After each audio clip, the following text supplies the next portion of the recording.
hard to believe that this really exists, that there's this much ice in the world. I come alive being back here.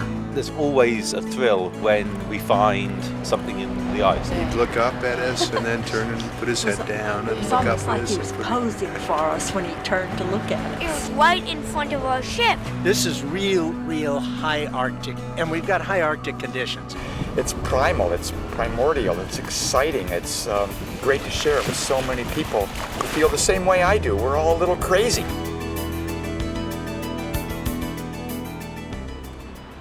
We sailed from Longyearbyen yesterday evening. We're making our way north. We're only 600 miles away from the North Pole, right in the high Arctic. And Svalbard's amazing. As nowhere else in the Arctic can you see such concentrations and such a diversity of wildlife in such a small area. We have 6 days to make our way around the islands, exploring as we go. The ice and the weather will determine where we go and what we do, but it promises to be a great adventure. LEIF SKOG, the captain of the Explorer, is an ice master with many years of experience. And the job of the captain and all of the naturalists is to try to afford the best possible opportunities for the guests to experience the wildlife and the beauty of Svalbard. Just finding our first bear on the ice floe. He's about a half mile out. We're sneaking up on him, being very quiet. So we're hoping for a good view. Of course, one of the things that a lot of people will have the highest hopes for is to see a polar bear.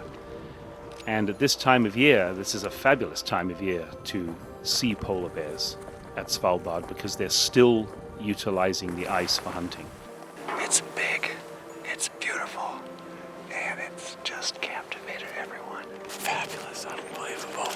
I got the job. That was awesome. Wonderful. It is amazing. It's his world and we're in it. And it's a good thing, it's a good thing.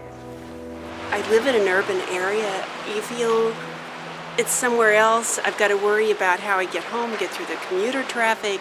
Oh, it's too bad the bears are in trouble. But you come here and it's like, I'm in trouble. The bear's in trouble, I'm in trouble. It's just a heart connection. We're here at Cape Fanshaw, which is the location of a spectacular seabird colony. The main species breeding here is the thick-billed murre, or the Brennan's guillemot. These birds are here because it's a safe breeding location, vertical cliff with narrow ledges. It's a huge seabird colony, it's a seabird city. So here we are in the high Arctic, and I have to tell you, I absolutely love photography in the high Arctic. We have had incredible polar bears, we've had walrus, we've had them on ice, but here we are at Cape Fanshaw, hundreds of thousands of birds literally all around us, and the targets are just everywhere you look.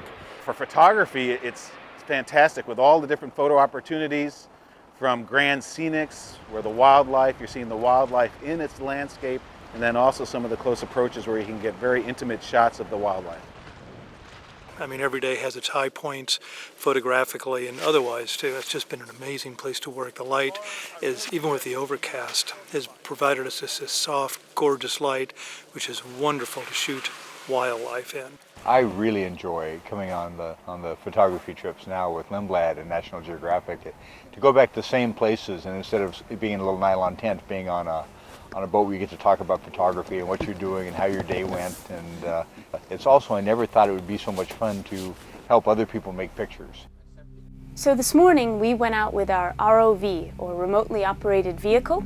Our ROV can go to 500 feet, and it's at these depths that you find some of the most interesting and uncategorized animals. And then of course we tape everything while we're out here and bring it back into the lounge on the Explorer, where our guests get to sit in comfort, relax in the nice, warm, comfortable lounge, and see this hidden side of Svalbard, places that would otherwise just be below the mirror of the surface. That's the best part of my job, is sharing with the guests things that they don't expect, a hidden part of the places they've come to that they didn't expect to see. So, being the end of the voyage, I think this is a very exciting way to finish it with some fantastic memories. I mean, gosh, just standing here thinking back on what we've accomplished and what we've experienced in just 1 week is pretty astounding. It's probably going to change some people's lives, I think.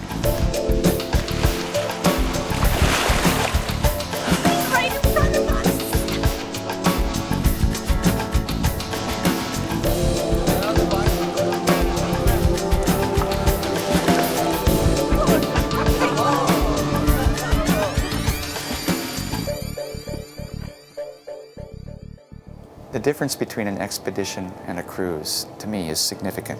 A cruise is you want predictability, you want safeguards, you want security, you want comfort. On an expedition, you can have all those things, but you're also accepting mystery, doubt, uncertainty, and some risk. You're saying, bring on the adventure. I want to learn. I don't want to be entertained.